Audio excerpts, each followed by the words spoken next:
roll A, take A.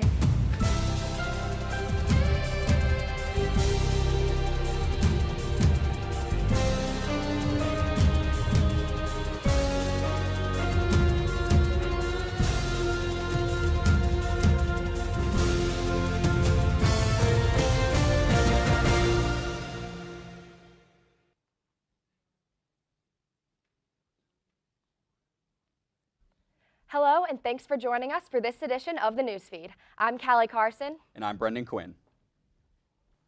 Goodwill is an organization known for giving back to its community, but now it may need the community to give back to them.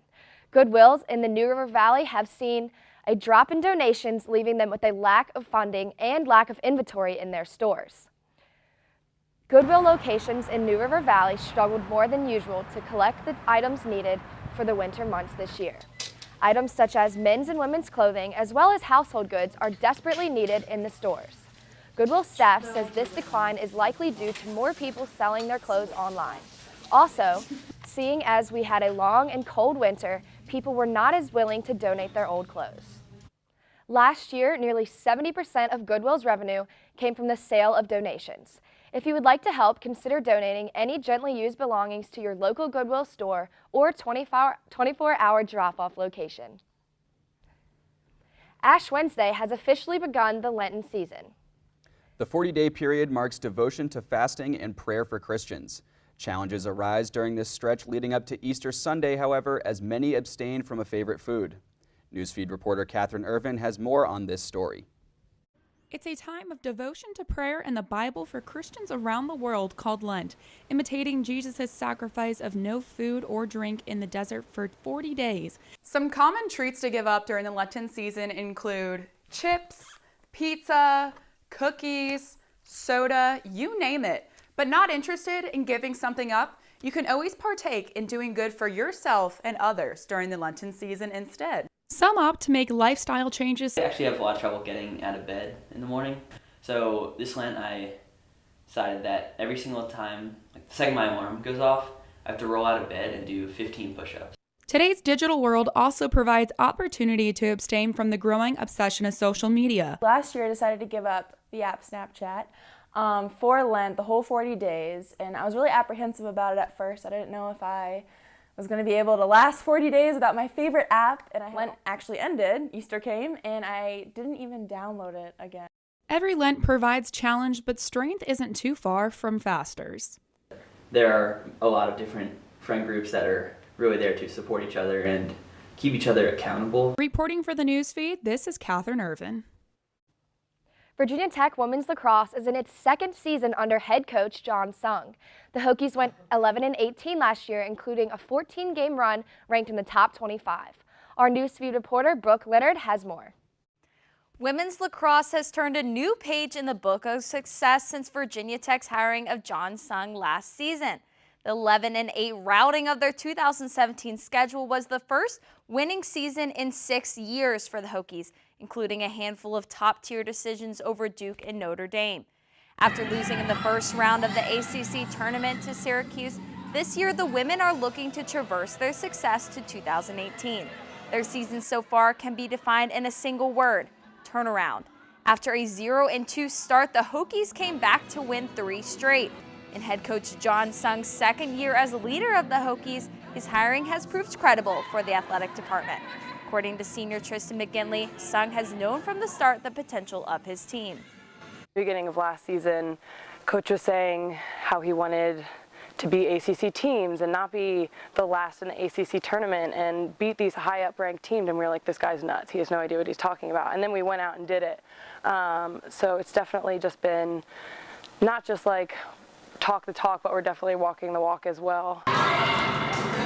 Commented on the depth their team has acquired this season and the true key to their success: to have fun. You can catch women's lacrosse in action this season by checking out their schedule on Hokiesports.com. For the Newsfeed, I'm Brooke Leonard. Spring break is just around the corner for college students all over the United States. We'll look at how students in Blacksburg are balancing midterm exams with hectic travel preparations. Newsfeed reporter Grayson Wimbish has more. Across college campuses nationwide, students are entering one of the most stressful weeks of the entire school year. With spring break just a week away, such students will have to buckle down and complete all midterm exams and any other assignments before even thinking about preparing for fun in the sun. Dylan Whitaker, a senior chemical engineering major at Virginia Tech, is headed to Daytona Beach, Florida for spring break. However, he has his work cut out for him before he can change into relaxation mode. And then, me personally, I'm in 18 credit hours right now. I have a midterm tomorrow on Tuesday. I have an online one due on Friday. I have other online class assignments work. My senior design proposal is due by Friday. It's not exactly a secret. The week before spring break is one of the busiest and most stressful weeks across college campuses for students and teachers alike.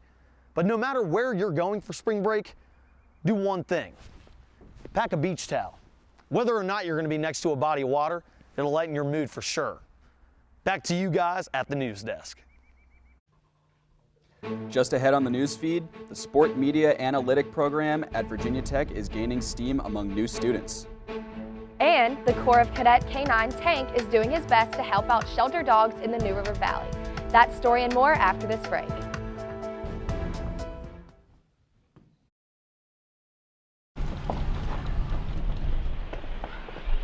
Got a quarter?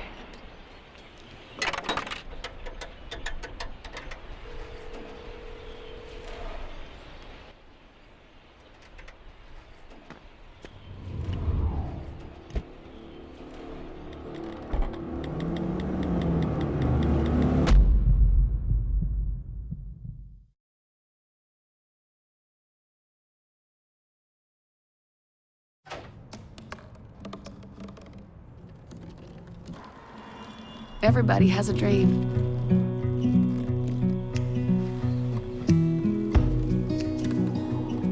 Mine was to see the ocean. And with a little help, I made it.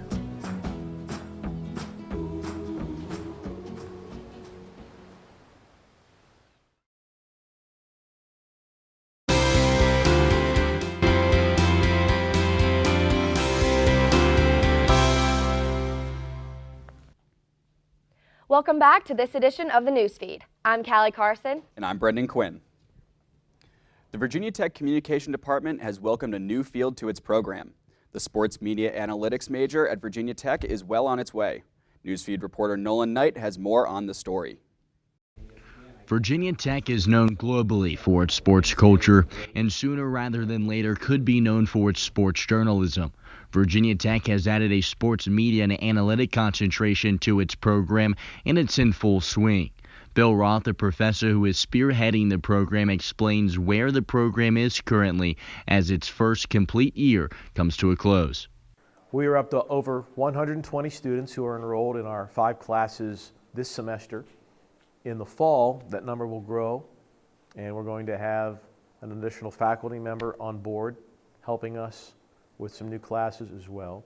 And so every student at Virginia Tech who's going to graduate in 2019 and beyond can add this to his or her transcript, and we're excited about it. Getting that on-air experience is what sets programs apart from one another, and at Virginia Tech, there are plenty of opportunities. Junior SMA student Billy Parventan explains. You have the opportunity to actually call games live on the Watch ESPN app for pretty much all the different Olympic sports other than football and basketball. Move It, you have the opportunity to be on different shows, which you get to pick the topic of, typically speaking. It's here at the Moss Arts Center where students have the ability to take broadcast performance, play-by-play, and many other classes that focus on sports as a concentration.